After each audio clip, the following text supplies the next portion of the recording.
fight in a right A-frame guard.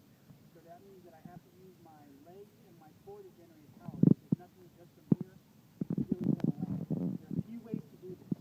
The standard thing that most people do is they pull back to cock their core and their hips and then they throw a shot. And that's fine, but that's a big return. Something that you can do is you can drive off the back foot. So I'm actually going to push and step. And this is more of a punching motion. It's engaging my core, and I'm driving off the back foot to generate power. Yeah, I can do that with either foot forward.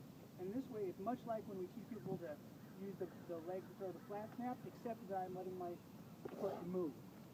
And so from there, what I do is when I push, I'm letting my hip precede my sword so that instead of pulling back, I'm letting the forward motion of my body put me under the sword to load.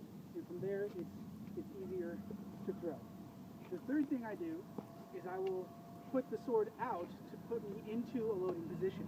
So one of the things I will do is I will pop high or throw a little offside flick, still powering that with the foot so it does have some power to it.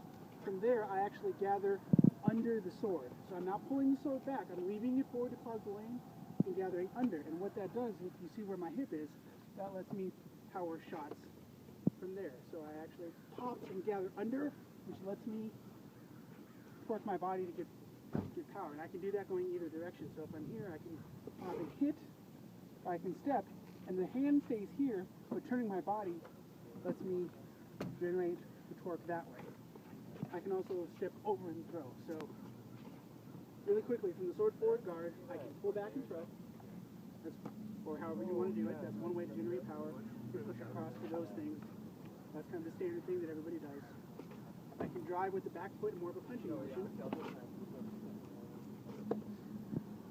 Okay. And in this case, I'm kind of letting my hip precede the sword, which also grounds my shoulder. Or I can throw something and gather under, which puts me into a prime position to hit. All of these mean that I do not have to do the big return. I can throw things, and I keep my sword here, and this lets me do small circles in front.